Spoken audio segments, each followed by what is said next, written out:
he was found dangling with an orange rope around his neck, 5 heavy stones tucked into his pockets, and around $16,000 in various currencies stuffed in his clothing, including dollars, liras, pounds, Austrian shillings, etc. Okay, to show that he's obviously dealing with all his money, a bit of dodgy, is that why? It sounds very symbolic, doesn't it? Yeah. If he was feeling suicidal, I don't quite understand why he would take stones with him and all that sort of stuff. It's Mafia, right? Exactly. The message to whoever did this was, this is what happens when people don't pay us back.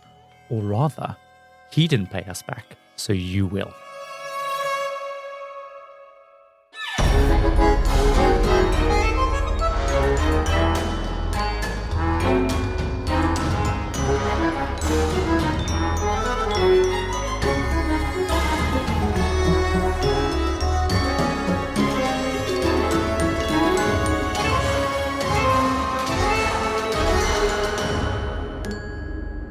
Welcome to the Compendium, an assembly of fascinating and intriguing things. A weekly variety podcast that gives you just enough information to stand your ground at a social gathering. We explore stories from the darker corners of true crime, the annals of your old unread history books, and the who's who of extraordinary people. I'm, of course, your ringmaster for this episode, Kyle Risi. And I'm your fire eater this week, Adam Cox. I feel like you're going back over all the traditional ones. How do you remember what I've been? I just know that you would have already captured the most basic ones in the early episodes, right? Fire eater, snake dancer, snake charmer. I think I was a fire dancer. I don't know if I was a fire eater. Oh yeah, actually I do have visions of you wearing your nipple tassels. I don't know why that would be part of the outfit. They would set alight real easily. They would do, and that's what makes it dangerous. That's what attracts people. What do you want me to be, like the pot washer? I don't know. I could be the pot washer. I thought you were going through all the admin roles, like Sue from finance. I want to get back into the circus. Oh, okay. You're still trying to find your niche, basically. Freaks, this is a PSA, letting you know that All the Latest Things is now its own episode, exclusively available free on our Patreon. You can, of course, listen to more of us and our weekly ramblings of fascinating facts and tidbits about everything that we've discovered over the last 7 days. And all you need to do is just sign up as a free member and enjoy your bonus content. Also, don't forget, signing up gives you early access to next week's episode, a full 7 days early before anyone else. You can also support the Compendium by signing up as a certified freak, which gives you access to all of our upcoming episodes. Of course, we understand that paying a few dollars is sometimes not really an option for some, which is absolutely fine. If you still want to show your support, you can help us by leaving a little review on your favorite podcasting app. Your support really helps us reach more freaks of the show. Get some more listeners! But Adam, today is an unusual episode.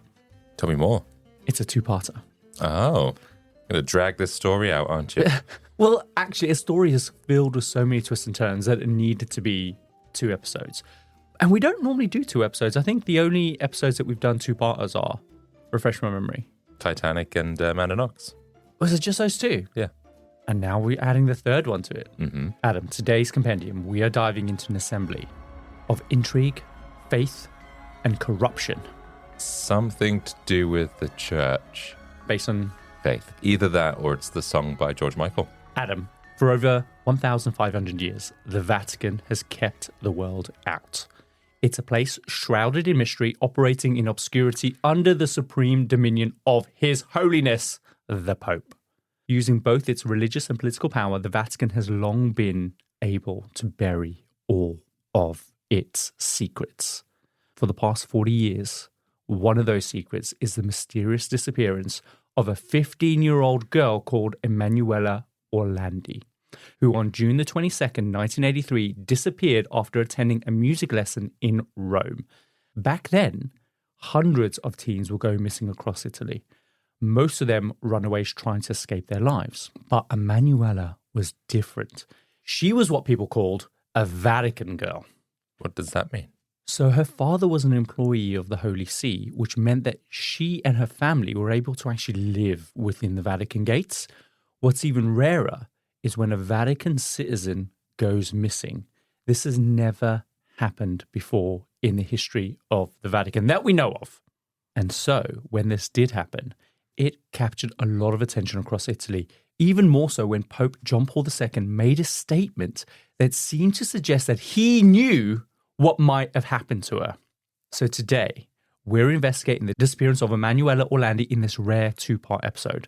Our search for the truth is going to take us to many places, from the KGB in Russia, alleged satanic sex cults, of course. I mean, this wouldn't be What's a story without a sex cult? Exactly. We will also explore actual documented Catholic prophecies from Portugal, and even the Mafia involving financial corruption at the heart of the Vatican. We might even get a peek into 1 or 2 or maybe 3 consecrated Vatican tombs. Believe me when I say today's story is straight out of a Dan Brown novel. Have you read any Dan Brown? No, I've seen his movies. You've watched The Da Vinci Code? Uh-huh. His Angels and Demons? Maybe. That one is set in the Vatican, and that's what I'm basing this on. It's like, there's like a weird inscription here that's from an anonymous source, and it's telling you to go where the angel is pointing, where you'll get a clue, and then there's an inscription on the tomb. It's like that. I don't know what's wrong with Italians. I thought this was just Dan Brown, but apparently this is how Italians coerce with each other. What, like running after statues? Yeah, they'll send you a clue going, Mum, do you know where my socks are? Go to where the kitty cat clock in the living room is pointing. And then you'll be like, what the fuck is that, Mum? It's under the sofa. Yeah. Like, just be straight talking. But there's so many like encrypted notes that get sent in this story. It's like, just come on, just say what it is that you mean to say rather than sending these investigators on this wild goose chase. Well, then it's not a good story if that's the case. I think that they knew that this would be eventually made into a film. It was made into a film? No, it wasn't, but it was made into a documentary. Okay. As many things are. But if they wanted to make it into a film, they've laid down all the groundwork already, because these cryptic clues telling you to go to this film director's warehouse and search in basement 3 for the thing that's emitting the green light, that's where you'll find your clue. Well, it sounds like the Pope did it based on what you said at the beginning. Adam, don't even get me started. In this story, the Pope is culpable in this. Okay. I guarantee it. Now, the thing is, though, the disappearance of Emanuela Orlandi is still unsolved, but there have been recent developments that may provide answers very soon. So while I'm not a huge fan of unsolved mysteries, this story could be ready to blow wide open pending its most recent lead in this 40-year-old investigation. But be warned, Adam, getting to the end of the story will come with a lot of twists and turns. At times, it might be difficult to keep up, but I promise you, it will all come together in the end. And hopefully, you two will be intrigued enough to keep an eye on where the story is going to go next. Okay, I'm excited. Are we ready? I'm ready. So, Adam, of course, our story takes place in Italy, the Vatican to be precise. This is where Emanuela and her family called home. It's located within Italy, completely encircled by the city of Rome, at just 121 acres in size, with a rough population of around about 750 people. The Vatican is not technically part of Italy. It is its own separate sovereign independent nation state. The government there is the Holy See, which governs every Catholic institution pretty much in the world. The Pope is, in effect, its president, but also the hope for an estimated 1.28 to 1.39 billion baptized Catholics around the world. And as an entity, it is extremely powerful and extremely secretive. It is this dynamic that often makes the Vatican so problematic. We've been to the Vatican. What were your first impressions of it? Did you get a sense of like, wow, this is somewhere really special? I mean, it was a big building, and I think the drive up to it, it felt quite grand, I think. I don't remember much around the Vatican, though, just the Vatican itself. Oh, Adam, the corridor leading to the Sistine Chapel, I think it was the gallery. Oh, yeah. Oh, my God. Is that where David was? No, David is in Florida. We're talking about the Statue of David, right? Yeah. No, I think he is, I was going to say Florida. He is in Florence, I believe. So he wasn't there. There was some famous statue that we did see, because I remember everyone queuing up to like take pictures. There were a hell of a lot of famous statues in there. So it could be any one of those. Was it the one without the head? Can't remember. Who knows? Something Greek or Roman, I don't know. They're just white statues. They all look the same famously. They've all got their nipples out. Sometimes not even a nipple. Like, what happened to your nipple? Yeah, tasteful, no nipple. So, Adam, almost every citizen in the Vatican is a member of the clergy, including, of course, the Pope, his cardinals, priests, and, of course, nuns. But citizenship works very differently than in any other country around the world. Citizenship is only granted on a temporary basis based on your capacity to serve within the church. Basically, on your first day, HR hands you your citizenship, depending on obviously your job. And once you leave, your citizenship is essentially revoked. And while there are like 2,400 people who work within the Vatican, almost none of these people are citizens because jobs like tour guides, museum secretaries are not considered part of the fold. So to them, citizenship is just denied. 15-year-old Emanuela Orlandi, on the other hand, was a citizen because of her dad. His name was Ercole Orlandi, and he worked as an office clerk in the prefecture of the pontifical household under John Paul II. He was basically in charge of the papal household, handling various civil duties. Basically, he was just a regular guy working in a cubicle 1 or 2 floors below the Pope's penthouse, essentially. Emanuela was the second youngest of 5 siblings. Her older sisters were named Frederica and Natalia.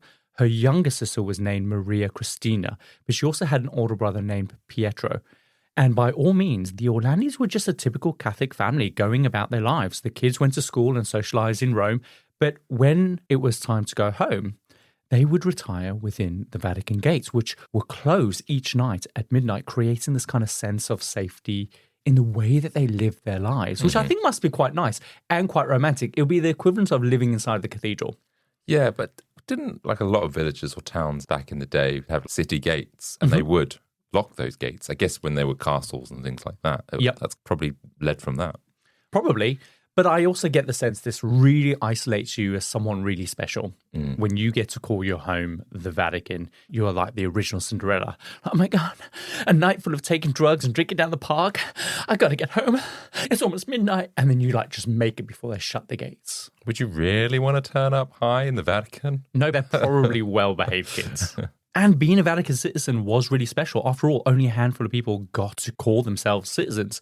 And in terms of the Orlandi family, like several generations of their family were Vatican citizens because they come from a long line of people that support the Pope in kind of different ways. Now, the first key event in the story doesn't actually start with Emanuela. Instead, we are first going to go back 2 years earlier to May the 13th, 1981, when Pope John Paul II was shot during a Catholic celebration of Our Lady of Fatima. Basically, a man had stepped out of the crowd and fired 4 shots at the Pope, 1 bullet hitting him in the arm and the other in the abdomen. As screams and chaos erupted all around, the Pope-mobile, do you know that's a thing? That's what they call it. It's called a Pope-mobile. Basically, it's just it's like a Jeep or like a Vauxhall Caddy where there's a chair in the back or like a bar where the Pope can prop himself up and then they'll drive through the crowds and the Pope will just sit there and wave. Do you know what he needs? What? An armoured vehicle by the sounds of things. Well, the thing is, though, after this had happened, the Pope-mobile did get upgraded to then have glass all around the different sides. Or bulletproof glass. Bulletproof, yes, exactly. So at the moment that he's shot, the Pope-mobile just sped off with the Pope inside. They rushed him to Rome's Gemelli Hospital, where he underwent 4 hours of emergency surgery to remove a large portion of his intestine. And the surgery was successful, with the Pope later going on to say that this was a miracle attributed to the Madonna of Fatima. That was the day that they were celebrating. This was the 64th anniversary of that day. Who, 64 years previously, during this miracle, had prophesied that this same event would happen. Oh, what, that a Pope would be shot? A Pope would be shot. Interesting. But we're going to get onto the story in just a second. Sure, but I'm guessing it's nothing to do with modern medicine that would have like saved the day here. Purely the miracle. Well, the Pope was supposed to be murdered, but they saved him. And his justification is that he was supposed to have been saved because it was more like a warning. But I'll get onto that in a second. Because the man who shot the Pope was a 23-year-old Turkish man named Mehmet Ali Akka, who quickly was apprehended, taken into custody, and it was later discovered that he had been on the run from both the Turkish police and Interpol after escaping prison for killing a journalist and a human rights activist. When he escaped, Mehmet headed for the Vatican using a fake passport and a semi-automatic pistol, where, even though he never said so, it was believed that he was acting on behalf of a Turkish ultra-nationalistic, neo-fascist Islamic political movement called the Grey Wolves. So they're like an international terrorist organization. Right, because I was going to say, what was his motivation? But he's been like put up to the job, being paid. That's the assumption. He's never said that he was part of them. Because, of course, he's from Turkey, they just assumed that he was working on behalf of this notorious terrorist organization. Sure. That's going to be very important. And he's not going to tattletale because he'll probably get killed, right? Well, this is the thing. Normally when the Grey Wolves, they act, they are very quick to claim responsibility. They didn't do so this time. Okay. We'll put a pin in that. So the day after the assassination attempt, the Pope addresses the people from his hospital bed, asking them to pray for Mehmet and said that he had forgiven him in full. In spite of this, Mehmet is still found guilty and he's sentenced to life in prison. A few months later, the Pope visited Mehmet Ali Atkar in prison. This had a huge impact on Mehmet because soon after this visit from the Pope, he converts to Catholicism. After being released after 19 years, he then becomes a Polish citizen because he wants to spend the last years of his life living in the home country of John Paul II. So Mehmet has been inspired by the Pope, who was born in Poland, and therefore now has converted and has decided that, living in Poland is where he wants to be. So this is the first big event that will provide some context to the disappearance of Emanuela Orlandi later on. But there's another piece of context that I need to tell you about before we can recount the events that took place before and following her disappearance. So the year following his assassination attempt, John Paul II receives a letter warning him that information was about to be leaked that was going to ruin the Vatican. And this letter was from a banker called Roberto Calvi, who was basically the chairman and a CEO of a private bank in Rome called Banco Ambrosiano. Now, this guy was not only a banker, he was also a close personal friend to the Pope himself, and people would refer to him as kind of like God's banker. The bank Roberto Calvi worked for was the primary shareholder of the Vatican Bank, so they had a very close working relationship. At first, the relationship between the two banks and the Pope and Roberto, they were all completely above board, but Roberto was shady as fuck, and everyone in Italy knew it because earlier that year, Roberto actually stood trial and was found guilty of illegally exporting billions of lira out of Italy. As a result, he was sentenced to 4 years in prison, and the story became very public with concerns about how the Vatican and his relationship with the Pope was connected in all of this. So what does he know about the Pope? What do we think that he knows about the Pope in terms of his dealings? Well, that's the thing, right? So as a result of the trial and the close collapse of his bank, every single illegal transaction would soon be brought to light. Basically, the letter was saying that I'm going to be dragging you down with me, Mr. Pope. Right, okay. So the question is, what was the Vatican involved in? Yeah, and why are they dealing with a dodgy bank? All of this goes back to our previous bit of context, the day the Pope was shot, which also so happened to be the same day of the celebration of Our Lady of Fatima. It all revolved around this miracle that took place in 1917 in a small Portuguese village called Fatima. So on this day in 1917, the Virgin Mary apparently appeared to 3 village children who were out herding their sheep. The Virgin Mary told the children that they needed to share what she was about to tell them with the world. She said that in order to end World War I and bring peace back to Earth, everyone needed to become a hell of a lot more Catholic than they already were. I feel like that's an ulterior motive at play here. Possibly. And also, that must have been really hard work. Mary's turned up and she's like, social media hasn't been invented yet. How am I going to get much easier if I just wait another 100 years? How am I going to get this message out? Oh yeah, tell 3 kids in a field. So she tells the kids that they would face terrible and unimaginable suffering. But don't worry, this won't be for long because 2 of the youngest were going to die pretty soon. Well, she actually said that? Yeah, that's according to the prophecy. It's like, actually, don't worry too much. You're dead by next summer. But you, Timmy. Oh, so much pain and suffering.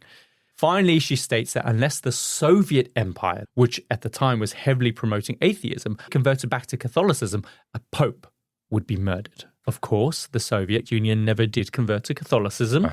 And so when John Paul II was shot on the 64th anniversary of the prophecy in 1981 at 17:17 p.m., the Pope concluded that this was the Fatima prophecy. I mean, kids have wild imaginations, but I can't imagine as a little child running around with my sheep. I'm thinking, do you know what? If the Soviet Union doesn't convert to Catholicism, all hell's going to break loose. I know. But the thing is, though, this was a big prophecy and it's a serious thing. In fact, it's so serious that 64 years later, they celebrate this every year on the 13th of May. So it's a big part of the Catholic faith. Right, okay. So in all of this, even though he wasn't actually murdered, according to the prophecy, the Pope felt that this was a warning and he needed to make sure that Russia became a Catholic country. Now, the Pope's plan to achieve this was to finance an independent, anti-authoritarian social movement in his home country of Poland. Of course, at that point, it was part of the Soviet bloc. This movement was called Solidarity, and he believed that if he could orchestrate a big enough following in Poland amongst this group, then this would trigger a domino effect that would result in essentially success. The government would cave, they would then allow people freedom of religion, But the problem was that the Vatican was forbidden from sending money to any political organizations. All their money was reserved for helping the church, feeding the poor, feeding the needy. You can't just send money to another country to support a political organization. So there's a problem there. So the Pope had to get creative. In other words, he was going to launder money with the help of his little banker friend, Roberto Calvi. And as you can probably guess, this would all go tits up. Yeah. Okay. I think I see where this could be heading because the Pope, this miracle, was this ever written down anywhere? Oh, yeah. It's on Wikipedia. I've got links in the show notes for you. You can read about it. You can see exactly what the different 3 prophecies were. The third prophecy about the Pope being shot, that one's shrouded in a lot more mystery. It's one of the prophecies that they decided to keep secret for a long time and was released later on. So, there's loads of room there for it to be kind of embellished to be then used for their own gain. This is what I was trying to work out because was he finding a miracle that's written down or whatever, not a miracle, a prophecy, and then was like, oh, I could use this because if he's connected to the Soviet Union, he needs the reason to fund this because I imagine this assassination was an attempted assassination, but in the sense of the idea was never to kill him, it was just a spark. Oh, you think that the Pope orchestrated it? Possibly, but the thing is, though, I don't think that's the case because otherwise then there would have been justified means to openly fund these different movements, but he was doing this all undercover, right? Yeah, I just thought that could be his motivation to go, oh, well, now I have rationale or reason to do this. So it's very fishy, and it's going to continue to get fishy as we go on. So basically, this is how it worked. What he does is a whole operation in itself. The gist is that Roberto Calvi would collect money from private investors, which would include money belonging to the Italian Mafia. Next, he would send this money to the Vatican Bank. This worked because the Vatican is a completely different state, and therefore there's no foreign exchange controls checking transfers. Next, this money would then be combined with clean money, which would then be sent to an offshore shell company in the Bahamas, where it would then be cleaned. Once cleaned, it's then sent back with profits to the Vatican Bank, where it's then sent to Banco Ambrosiano, which is Roberto's bank, which is then dispersed between the private investors, of course, including the Mafia. Somehow, this entire process then enabled the Pope to then send this money to the Solidarity movement in Poland to help make Russia Catholic again. So that is essentially the dirty dealings that Roberto Calvi is referring to in his letter. And he's saying that this will be coming to light later this summer because I've just had a trial. I've been found guilty. Now the bank has collapsed and now all of our books go into administration and everything's going to come to light. Soz. Yeah. I really love you, Mr. Pope, but I can't help you here. So, like clockwork, a few months later, Banco Ambrosiano, they officially file for bankruptcy and they lose billions of lira owned to all these private investors, but also money belonging to the Mafia. So that can't be good. No, you're going to make some enemies with that. Oh, yes. What about the public as well? Yeah, so it's going to be a lot of public money. But let's not sympathize too much with the public at this moment in time. With the people? Let's just sympathize with the Mafia. Let's sympathize with the Mafia, yeah. So in the midst of all of this, of course, Roberto disappears. And 13 days later, his body is found dangling from some scaffolding under Blackfriars Bridge in London.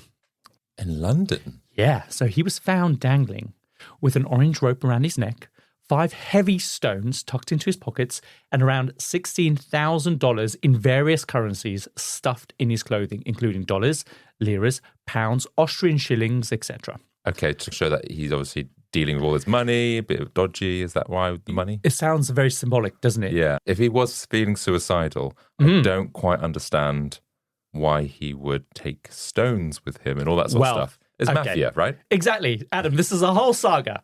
So despite the way that his body is found, the death is, of course, ruled a suicide, but his family have always insisted that this was a hit by the mob. After all, he was a devout Catholic, and so suicide would never have been an option for him.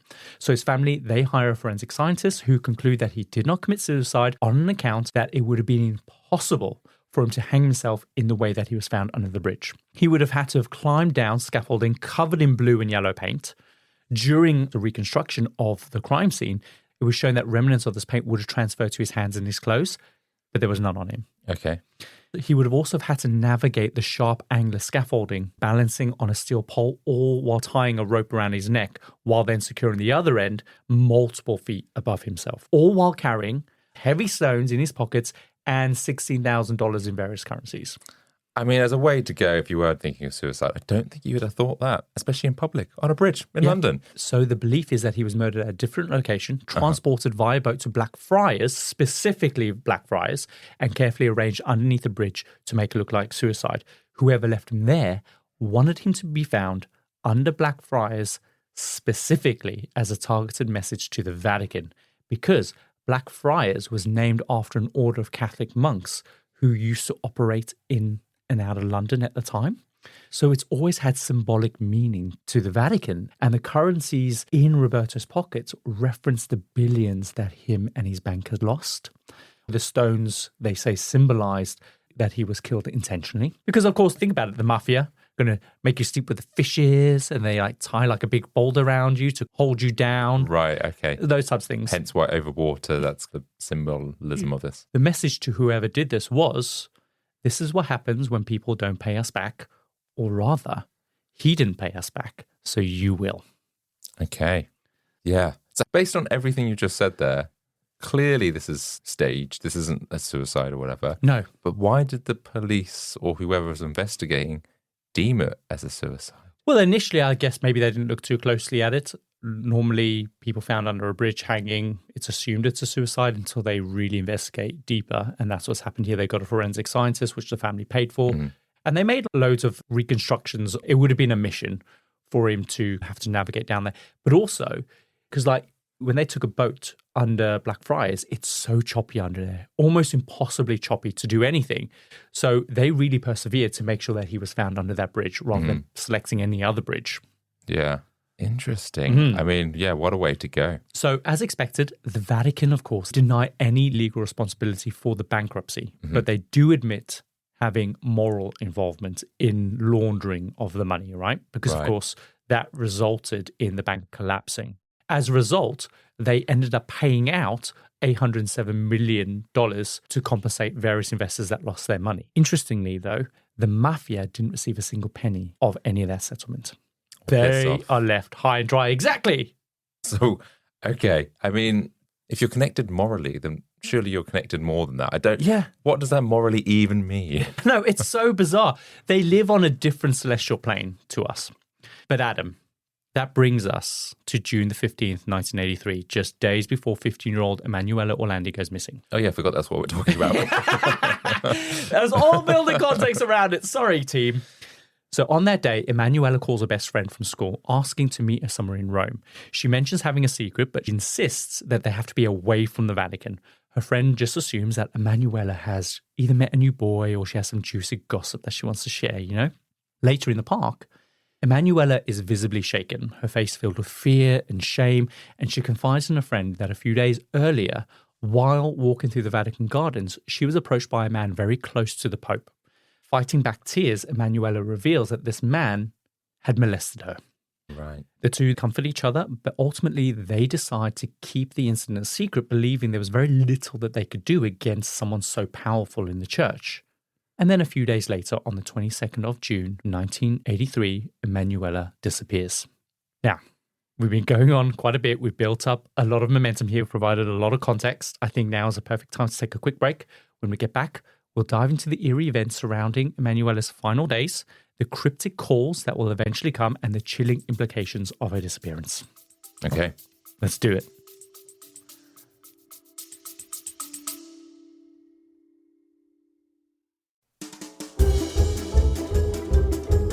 Hey freaks, if you've been enjoying the show, we've got a small favor to ask.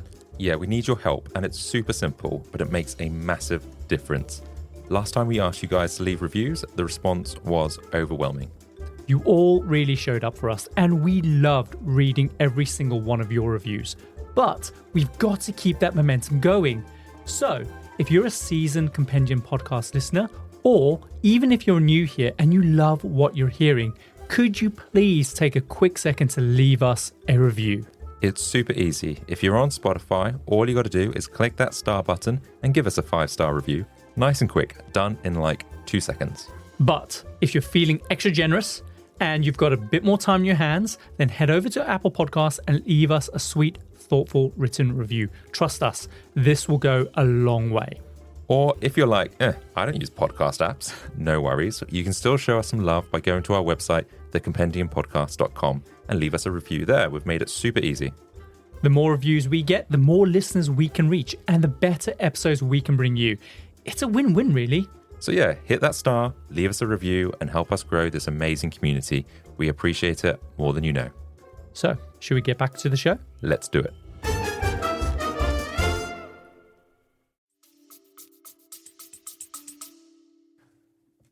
So, Adam, we're back. What are you thinking? What the hell is going on? It's crazy, isn't it? So, Emanuela, we've got to find out how she's connected to the Pope, who's been doing the dodgy dealings with a bank. And the bank owner has been basically killed by the Mafia because the Mafia has not been paid. And neither has the Vatican paid the Mafia yet. Yeah. But what has this got to do with Emanuela? So that summer, 22nd of June, 1981, Emanuela had been taking flute lessons at a nearby school. Mainly she played the flute, but she'd also dabbled in singing and playing the piano. Now, to get to a lesson, Emanuela usually caught the bus just outside the Vatican gates. But on this day, Rome was in the middle of a record-breaking heat wave. Because she didn't want to go out in the heat, she begged her older brother, Pietro, to drive her, but he refused, telling her repeatedly that he was busy. Eventually, she gives up, she collects her leather flute case, and she heads out the door to catch the bus. Even though she turns up a little late, we know that she actually makes it to a lesson. That evening, she was rehearsing for an upcoming end-of-year concert. Unbeknownst to all of her classmates and anyone else, Emanuela was planning a surprise performance. She would be singing instead of playing the flute. Only her parents and the school knew about the switch. After rehearsal ended, Emanuela used a payphone at the school to call home. She spoke to her sister Frederica, and she mentioned that before class, a man had approached her outside offering her a job handing out pamphlets for Avon in the town square. Frederica advised her not to accept the job without first talking to their parents. Emanuela agreed, and then the call ended. Later that evening, Emanuela's other sister, Maria, headed out to meet her near Ponte Umberto Bridge in Rome at 7:30, but Emanuela never showed up. Maria waited for a while, hoping her sister would arrive, but eventually decided to just go straight back home. When Maria got there, everyone was at home except for Emanuela, and she asked if anyone had seen her, but the answer from everyone was the same. She explained that Emanuela never showed up at the bridge, and as the clock ticked past her curfew at 9:30, the family then started to worry. They began calling hospitals around Rome to see if she'd been admitted, but every call came back with the same: Emanuela wasn't there. Her siblings then decided that they were going to split up and check the various places where Emanuela might have stopped along her route home. But again, she was nowhere to be found. Her father, growing increasingly concerned, he headed out to the police station to report her missing. The officer dismissed him, saying it was too soon to declare her a missing person, and suggested that she probably had just run off with a boy in Rome somewhere. Now, the next morning, Emanuela Orlandi, that's her other sister, goes to the police station with a photograph to officially file a missing persons report. The officer takes the picture, he glances at it, then looks back at Natalia and casually remarks, "I wouldn't worry, she's not that pretty. She's probably run off on her own accord." Wow. What a knob! I mean, the fact that the police have gone, she's probably just gone off with some boy. But Adam, this is the thing. Even though this response is appalling, it likely stemmed from the common assumption that most missing teens in Rome had simply just run away. Like that previous year, I think there'd been like 50 other teens reported missing, and most of them had turned out to have run away. Fair enough, I get that. But even still, you should still take the lack of compassion, basically. Yeah. However, of course, Natalia, she's a trooper. She refuses to back down, and reluctantly, the police agree to open up an investigation. It's not long after Emanuela's disappearance that two witnesses reported seeing a girl matching her description being approached by a man near the music school. So we have a potential sighting here. Apparently, he was aged between the ages of 30 and 35. He was driving a green BMW. Based on what they knew, the family suspected this man could potentially be the Avon representative that Emanuela had mentioned to her sister on the phone call. 2 days later, a local newspaper publishes a brief article about Emanuela, written by her uncle Mario. It features basically her photo, a description, and her last known whereabouts, and the family's home phone number so people could call with any information that they might have. What sets this article apart from typical reports of missing teenagers was the emphasis on Emanuela being a Vatican girl. The Vatican was already embroiled in kind of this money laundering controversy that was still remnant from the previous couple of years. So this connection just captured public attention across Italy, right? So this was big. This stood out amongst all the other missing cases. Almost immediately, though, the family are flooded with calls from people claiming to have seen Emanuela. Most of them, of course, are totally made up or unhelpful or just outright nonsense. However, one call stands out. This caller identifies himself as Pier Luigi. The other guy is going to be called Mario. Really? Yes. What? I know, it's weird. This was before Mario and Luigi brothers, right? 1981, I don't know. Anyway, we've lost track. Keep the momentum going. The suspense is good. So Pier Luigi didn't use Emanuela's name. Instead, he referred to her as Barbarella. And he claims that on the night of the 23rd of June, remember, this is the day after she's gone missing, that he and his girlfriend were having drinks in the public square near the music school. And he said that a young girl aged between about 15 and 16 years old approached them, and she was carrying a leather flute bag, selling them Avon products. Okay, but then could that just be, I don't know, they're near the music school, could have been any student? It could have been. Yes, correct. It could have been. Now, to manage the overwhelming number of calls and to catalogue them effectively, the Italian Secret Service visit the family and install a recording device on the phone. Now, despite this, most of the calls that were coming in were still completely junk. However, another call stands out, this time from a guy who identified himself as Mario. So we've got Pier Luigi and Mario. Now, he claims that he met a young girl the night after her disappearance on the 23rd who had introduced herself as Barbarella. She was apparently accompanied by another woman, and together they were selling Avon products. Now, as you said, it could have been another student that was also at the music school. But he says as they spoke, Mario adds that she then told him that she was preparing for a school concert where she would be singing. Okay. Now, this is significant because if you remember, this wasn't public knowledge. It was going to be a surprise that only her parents and the school knew. But other than that, Mario wouldn't provide any other information about who he was. So that's suspicious in itself as well. Yeah, okay.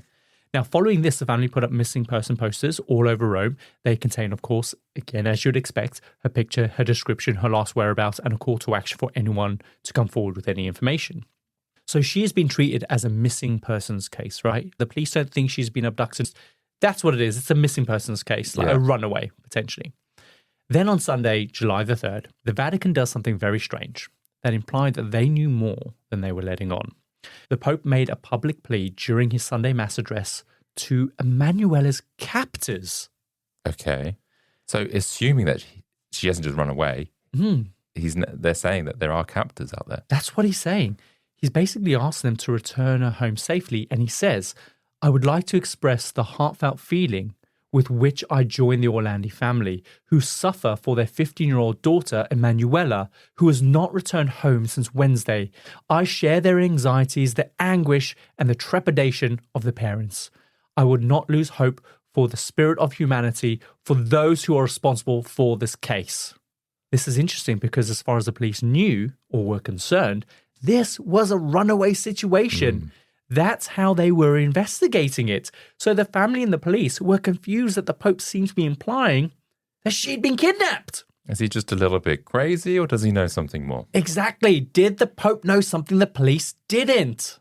So even stranger, a few days later, the family received another call, this time from a man speaking Italian with a very distinct foreign accent, and he introduced himself as the American. Okay. He claimed to have spoken to Emanuela on the night she disappeared, and to prove this, he played a recording of a young girl repeating the following phrases in Italian. National Boarding School, Vetro Emanuela II. I should be in the 3rd year of school next year. And she just repeated that like 4 or 5 times. And he recorded this? He recorded it. Now, the family instantly recognized her voice. It's definitely Emanuela, but she's not distraught. And why would he record her? For the proof that he's got her. Maybe this is the actual captor who's now making the ransom. But it's very strange that this comes 2 weeks later. Yeah. Like, if you kidnap someone and you are holding them for ransom... You kind of like let them, the people that they're... You let them know straight away, right? Yeah. The American explained that he was part of an anonymous group and that the family had already been in contact by 2 other members, Pierluigi and Mario. When Emanuela's father desperately asked if she was safe, the American responded, look, don't worry, I can't tell you any more since I'm not authorized to do so. But he said, it's my personal wish that all of this will end well. He warned that in order for this to happen, Italian authorities must release Mehmet Ali Akka from prison by the 20th of July. Okay. Remember him? Yeah. Mehmet Ali Akka is the man who attempted to assassinate the Pope in 1981. The American warned that if Akka was not released by the 20th of July, the group would kill Emanuela. But here's the thing, Adam. The family, they know the government was highly unlikely to ever release Ali Akka. After all, he tried to kill the fucking Pope. Yeah. So this was a moment when the grim realization began to set in that they may never see Emanuela again. So I guess you go straight to the police with this, but how do they feel? The police have got all this because it's all been recorded, of right? Course, yeah. Yeah, so they're working around it, but they're not going to release this guy. So the following day, the American calls again. This time, he tells the family that he's already been in contact with the Italian national press, weird, with instructions on where they can find proof that Emanuela was still alive. So acting on this information, the police were led to a set of bins outside the Italian parliament, and inside they find a bag containing a photocopy of Emanuela's music school ID, a photocopy of the tuition payment to the school, a handwritten message that said, "With much love and affection, your Emanuela," which the family confirmed was 100% her writing. But what is strange is that message. It was clear, it was coherent, it was neat, it was definitely not written by someone who was in distress after being held hostage. So was the note written a while ago and just happened to be in her bag?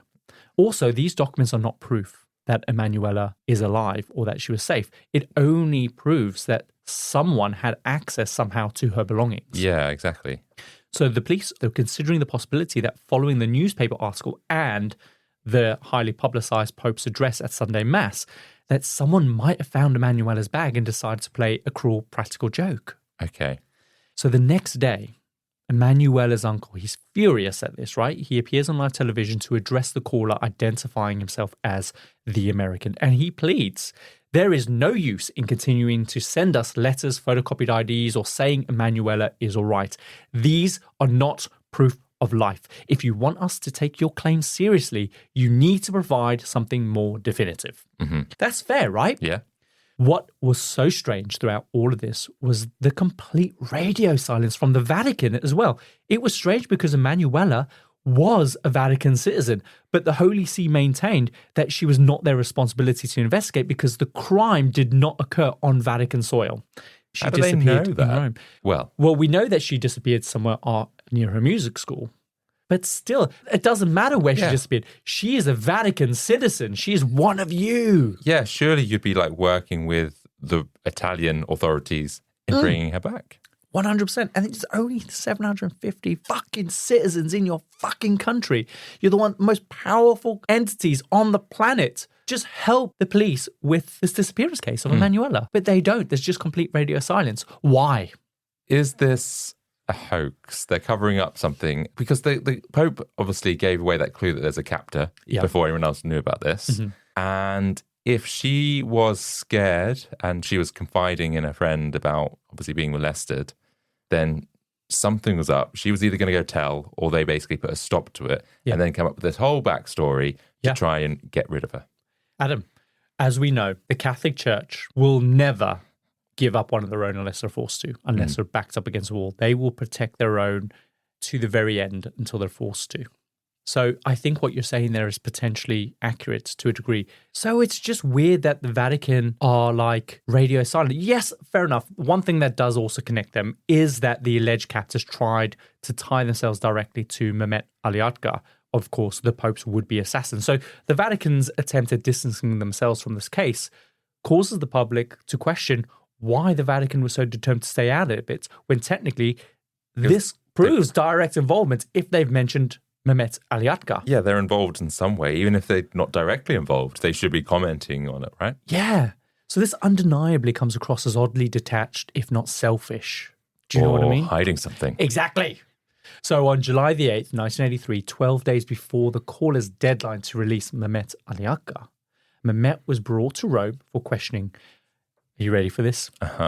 While being escorted from the prison van under heavy media attention, he makes a surprising statement. He says the following: I am against this criminal action. I am with the innocent girl and her family. I am with Italy. I am with the Vatican.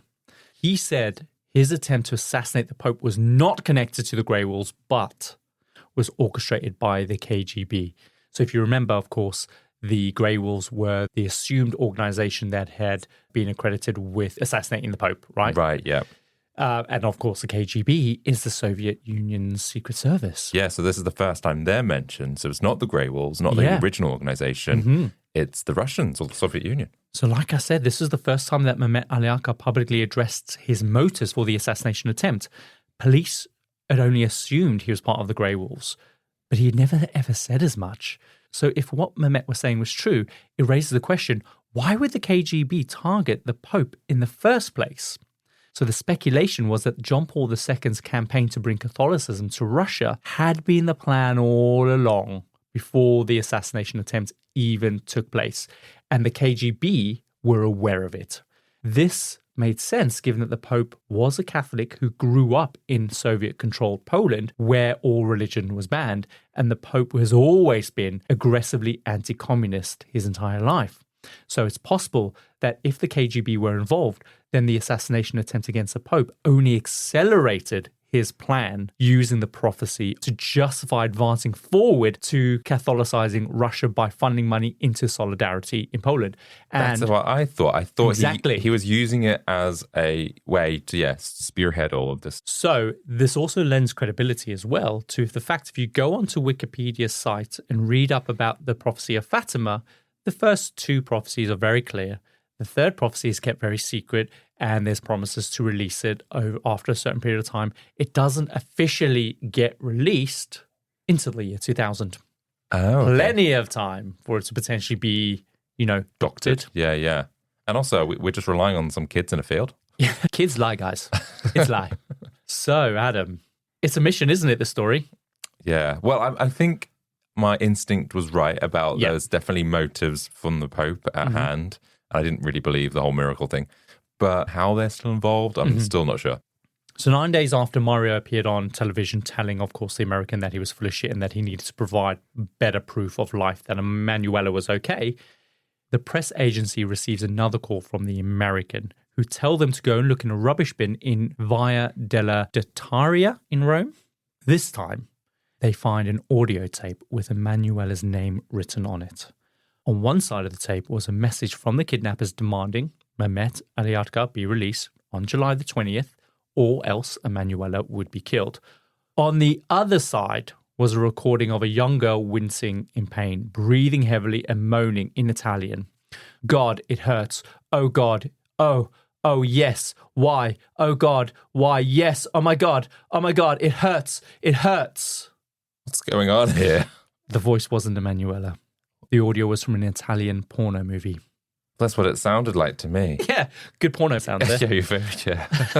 I'm not sure you want to put that on your CV. So it sounds like this was just a prank. If it was, then it was a sick one. Because if they were serious about their demands, wouldn't the tape be more serious? Why would they include this porno bit? Yeah, they've done nothing to show that she's still alive at this point. There's no cooperation. All they've done is given their demands, but they've not proved that the captive is actually with us still. The same day, the Holy See publicly offers Emanuela's kidnappers a confidential telephone line to negotiate directly with the Vatican Secretary of State, right? So they've been quiet throughout this entire thing. Then all of a sudden, they send out this public offer for them to connect directly with the Vatican. Right. Looks like a turning point, doesn't it? Why do they feel like they should get involved now? Well, there's lots of theories to it. But here's the thing, right? Even though they offer this public line for the captors to call the Vatican directly to discuss their demands, 41 years later, despite 2 official investigations and repeated formal inquiries, the Vatican has never disclosed whether or not the kidnappers even called. If the American was legitimate and serious about securing Mehmet Ali Akbar's release, they would have almost certainly have called the Vatican, where the more powerful people could help influence his release. On the flip side, if the American never called, I think that this points out to it being a prank. Yeah, and also for the Vatican never to reveal whether they did or didn't call seems really weird. It does. Either way, Whether or not the American called or not, it's strange that the Vatican publicly offered to open up a line of communication with the kidnappers only to remain silent about whether or not they called. Assume they never called. Telling the police this would allow them to focus on other lines of inquiry. Yeah. If they did call, then the police could stay on this line of inquiry. So the silence just fueled the suspicion amongst the public that the Vatican was in some way holding something back. Mm-hmm. And I think personally, they were pranksters and that they never called the Vatican because 3 days later, on the 20th of July, the day of the deadline, a priest at a random Catholic church in Rome receives a call from the American who says, today's the deadline for Mehmet Ali to be released. If he is not released by midnight, we are going to kill Emanuela. So I think this because it's the same as when you contact customer services, right? Let's say... It's the same as customer services. Let's say you're not getting what you need from them. And so by a stroke of luck, they give you the CEO's direct number. Someone who can literally help you get what you need. So why the hell would you call back through to customer services later on where... You could go straight through to the CEO. You know what I mean? And you have a direct line now to the CEO. Yeah, exactly. I think if the American was legit, then they must have known the Italian government would never release Mehmet Aliatka, especially since he was adamant to remain anonymous, right? Mm. So the American wasn't claiming like connection to the KGB, to the Grey Walls, no one. He was like, we're anonymous. How are we supposed to take you seriously if we don't know who you are? Calling the Vatican would be a good option in engaging someone more powerful to help them negotiate Mehmet's release. So I honestly think the American was just looking for notoriety, which is gross because I think it completely derails this entire investigation. Yeah, and there's time could have been spent better on other things, looking for other leads. Yes. But it sounds like it was wasted pretty much on this. Yeah, that's it. Now, I have to just say, when you watch the documentary on the Vatican girl, there is an entire episode almost dedicated to this American who eventually comes forward to say, I am the American. I was the one who had kidnapped the girl. I'm the reason for all of this. And he gets interviewed, all sorts of stuff. You can waste the entire hour on that. It is very interesting. It sounds all very plausible. He goes through this thing where he tells you why he kidnapped her and how he did it. And actually the reason why the writing was so neat was because he had convinced Emanuela that her family was in great danger, so they were going to pretend that this was a fake kidnapping. Basically, it's very messy. You can go and watch it on the documentary, but you'll get to the very end where they'll say, disregard everything that he says.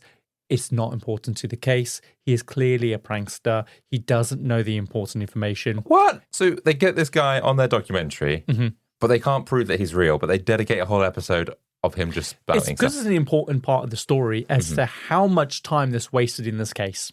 Well, yeah, you wasted an hour of your life probably watching that. What's interesting, though, is that they compared this guy's voice to the voice in the tapes, and the first few calls from the American were not him, but the subsequent calls were.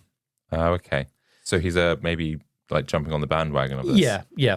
There are some really interesting and unusual aspects to this part of the story if you watch the documentary, which we're not going to go into, including the fact that this American comes forward and he somehow has a flute that seems to belong to Emanuela. How did he get it? He says that he had found it in the studios. I can't remember the director's name. The guy who made Hannibal, basically. He has a set of studios outside of Rome where he found this flute, and they corroborated with the family and they said it's very likely that it's her flute. So he has some very interesting connections there. And I'm guessing he's been properly investigated but never been charged with anything. As far as I'm aware in the documentary, he has not been charged. They say that he should be charged, and he should be charged for a lot of stuff because it is also likely that he did kidnap someone and he did murder them, and he's also been involved with sexual activity with minors as well. So he's a complete piece of shit. But in the case of this story, I believe that it's part of a prank. Not to say that the American's initial call wasn't genuine, but the subsequent calls were definitely not. And the guy in the documentary is a bad guy, but might not be this bad guy. Exactly. Wow. So I'm sorry to have taken you through that, but it's a very important part of the story. Either way, the important thing is that the American calls this random priest in the heart of Rome, telling him that today is the deadline, that they need to release Mehmet Aliatka. And so the next day, the family wake up, fully expecting to hear news that their daughter's body had been found somewhere in the city. But of course, based on what I've just told you, nobody turns up. Hoping the kidnappers would potentially call back and offer another deadline, which is so often the case in these situations, investigators arranged for any calls coming to the family to be transferred over to a lawyer's office. They appoint a lawyer named Francisco Gennaro Egidio. For someone that's supposed to be Italian, I thought you'd be better at this. So basically, he is a bankruptcy lawyer, right? So he's not experienced in hostage negotiations, but he is very good at probing people for information and picking up on small clues. So the family go on live television to announce that from now on, all calls should go through to the lawyer instead of sending messages through to the press agencies or these random priests across the city. And he also says that it's time for the games to end. If Emanuela is alive, then you must prove it. If she is dead, tell us where we can find her body. Hours later, the American disregards the request. He calls the press agency, as he had done so many times before, essentially saying, forget your plea, fuck your plea, right? We'll talk to whoever we want. And this behavior aligns with someone who is attention-seeking, likely a prankster, right? If you wanted to get the job done, if you wanted to secure his release, you need to speak to the Vatican or you need to speak to these lawyers. These are the people that can help. All the press can do is just release this to the public. That's all they can do. So by contacting the press, he ensures that his actions will be reported in the media, feeding this desire for this notoriety. Also, if the kidnappers were legitimate, then the way they were going about it was very unusual, because in 1983 alone, Italy had a bunch of reported kidnappings for ransom, often targeting children from wealthy families. And the cases always typically followed the same pattern. The kidnappers will take the victim, they contact the family within hours, and then state their demands and who they were associated with. Of course, if negotiations fail, they always eliminate the hostage, right? Mm-hmm. A good example is that 5 years earlier, the son of a former Italian prime minister was kidnapped in Rome, and he was killed after the government refused to negotiate with him. Really? And they all typically follow this pattern.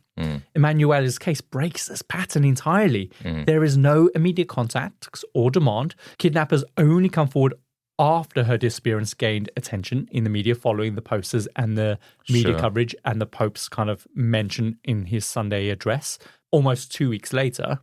And until that point, authorities were treating the case as a runaway. So why did the kidnappers delay in making their demands? Why did they remain anonymous, not affiliating themselves with any group? So are we saying, like, is it something the Pope was connected with and was influencing, or was it just pranksters and no one was just, it came in the press and they just jumped on the bandwagon? They're like the two theories right now, right? Yeah, possibly. So if they were with the Grey Wolves, then this was strange because historically, they have always claimed responsibility immediately. Yet these kidnappers didn't. Also, the American claimed that Pierre, Luigi, and Mario, they were the first two callers, they're called, he was saying basically that they were part of this group. But here's the thing, they were Italians. And there was no evidence that the Grey Wolves had any Italian members. Right. So who the hell were they? Now, I have a theory. I think, are you ready for this? It's a hot take. Okay. I think the American did exist early on. First couple calls, we know that. But I think the American was the Vatican, using this anonymous caller to distract attention away from their involvement in this case. Remember, the Vatican already had a soiled reputation from the revelation of their corruption that was circulating, the dirty dealings, if you will. And I think that they were involved and they were desperately trying to divert any attention away from themselves. And I say this because coming up in part 2, this elusive caller known as the American, he will fade away. He's not going to be prominent in the story from now on, but it's important to have pointed out how drastically he potentially derailed this case. I suspect maybe he got bored, but also new evidence and revelations in this case will overshadow the legitimacy of this caller. And believe me when I say this case is about to take on a whole new set of confusing aspects. Aspects that will show that this story is far bigger than Emanuela herself. Well, I should have brought a notepad and pen, I feel. I know, it is a saga. It feels like a Dan Brown novel. Yeah. So to sum up, we lay down some groundwork into what the Vatican is, their corrupt financial dealings in the past, and how this led to the collapse of a very important business partner to the Vatican, Banco Ambrosiano. We then trace Emanuela's steps leading up to and following her disappearance, including the little small clue that she was molested in the Vatican Gardens just days before. We then spoke about her unique connection to the Vatican as a Vatican girl.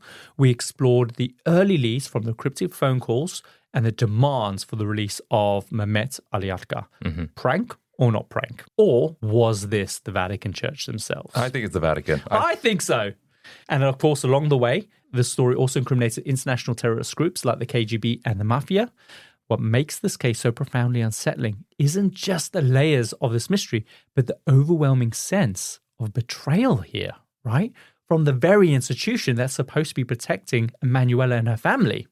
Well, yeah. And just any kind of faith or religion, you would expect them to be looking out for people. 100%. Whether the Vatican was complicit, negligent, or simply just hiding its secrets, their silence has fueled decades of speculation and is denying Emanuela's family from the closure that they deserve. So in part 2, we're going to pick up the trail as new explosive revelations start emerging immediately following the death of John Paul II.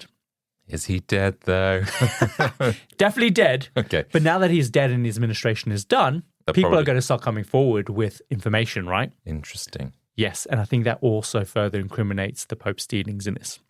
We'll hear from a key witness who claims that they handed Emanuela over to a Vatican priest in the dead of night. We'll also recover stolen Vatican documents listing the chilling expenses tied to her disappearance, including her trafficking out of the country, her continued education, her lodgings, and even her medical bills. Oh, so they didn't necessarily kill her, but they wanted her out of, I don't know, the public's eye and everything like that. We'll also explore a mafia boss's shocking confession and an anonymous letter that leads investigators to uncover not one, but 3 mysterious Vatican graves in search for more clues. Okay, this sounds good. As the saying goes, Adam, all roads lead to Rome, but in this fucking case, it seems that all roads lead straight back to the Vatican. Shall we run the outro for this week? Let's do it. And that wraps up another journey into the fascinating and the intriguing on the Compendium. If today's episode tickled your curiosity, then don't forget to hit that follow button on your favorite podcasting app. It makes the world a difference when you do. Next week's episode is waiting for you right on our Patreon, completely free. If you are hungry for more, you can join our Certified Freaks tier to unlock our entire archive, enjoy exclusive content, and get a sneak peek as to what's coming up next. We'd love you to come and join our growing community. New episodes launch every Tuesday, and until then, remember, when the trail gets cold, it's often because someone wanted it that way. Dead ends in part 1 are just the beginning. What comes next could change everything. So make sure you stay tuned for part 2. See you next time. See ya.